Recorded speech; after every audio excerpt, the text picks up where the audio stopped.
Hey bro, what's up? Hope you're doing solid. So, Silksong just got a fresh patch 1.09, and I figured I'd walk you through everything I noticed and what actually matters, like the small fixes that make fights less annoying and the behind the scenes stuff that quietly makes the whole game feel cleaner.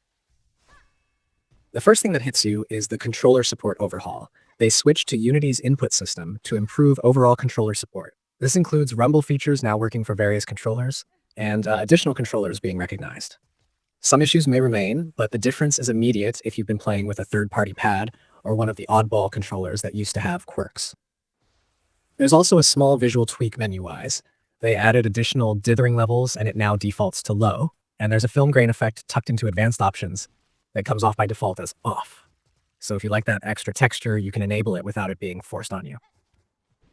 On the text side, localization got a tidy sweep. Various localization fixes implemented across all languages, and notably, the simplified Chinese translation was updated to use the fan translation provided by Team Cartfix, which is a solid move for players who felt the original script missed some of the tone or clarity. A lot of these changes are quality of life and bug squashery, but some are direct gameplay flow fixes that stop you from getting soft-locked or losing progress in weird ways. For example, they fixed Sticks not giving rosaries when delivering the queen's egg, which was one of those rare but soul-draining bugs where a delivery didn't reward what it should. There is also a fix for Druid's Eyes, sometimes not equipping correctly when first acquired. Imagine grabbing a new item, expecting it to work, and it just doesn't. That's gone. Some of the combat collider oddities got fixed too. They fixed some down attack colliders getting stuck on in rare instances, and several instances of Hornet's plasmified state clearing when not intended. For example, Bellway travel were fixed. They also fixed issues entering the plasmified state when killing a winged life seed, rather than using the plasmium file, which felt weirdly inconsistent before. If you've been messing with the Shaman Crest and Multibinder, the patch reduced unintentionally long bind time when using Multibinder with the Shaman Crest, and updated Multibinder's initial bind to clear maggots per community comments, which is a thoughtful tweak that respects how players actually use those systems in the wild. There's a balance nudge too. Wreath of Purity durability increased, which makes that defensive option more attractive for longer fights. They also fixed Void incorrectly conducting electricity, a small physics inconsistency that could have led to unfair deaths or puzzling interactions. Boss and enemy behavior saw polish as well.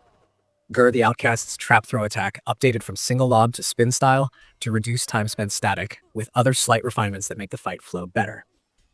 Beastcrest Fury slashes were fixed to pierce as intended, and Rune Rage damage scaling was corrected.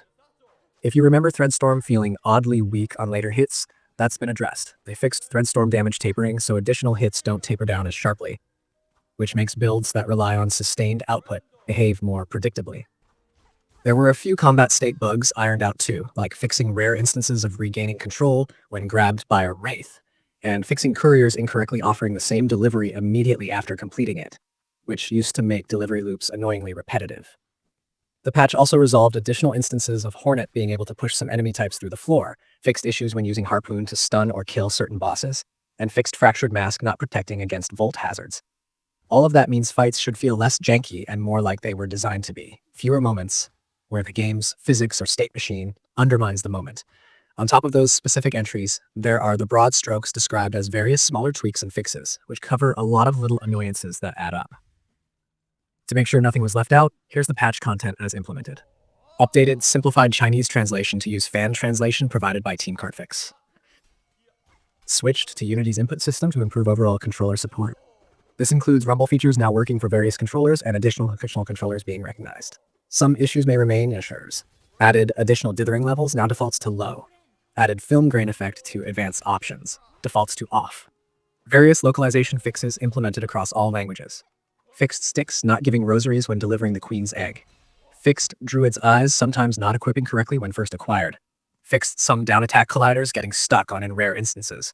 Fixed several instances of Hornet's plasmified state clearing when not intended, e.g. Bellway travel. Fix issues entering the plasmified state when killing a winged life seed, rather than using the plasmium feel. Reduced unintentionally long bind time when using Multibinder with the Shaman Crest. Updated Multibinder's initial bind to clear maggots, per community comments. Wreath of Purity durability increased. Fixed Void incorrectly conducting electricity. Gur the Outcast trap throw attack updated from single lob to spin style to reduce time spent static. Other slight refinements. Fixed Beastcrest Fury slashes not piercing as intended. Fixed Rune Rage damage scaling incorrectly. Fixed Threadstorm damage tapering, additional hits don't taper down as sharply. Fixed rare instances of regaining control when grabbed by a wraith. Fixed couriers incorrectly offering the same delivery immediately after completing it. Fixed additional instances of Hornet being able to push some enemy types through the floor. Fixed issues when using Harpoon to stun or kill certain bosses. Fixed Fractured Mask, not protecting against Volt hazards. Various smaller tweaks and fixes.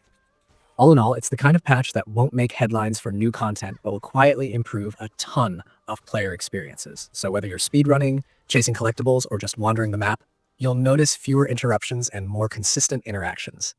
The net result is a slightly smoother ride through the world, with fewer accidental softlocks, better controller feel, and a few balance nudges that keep the combat tight.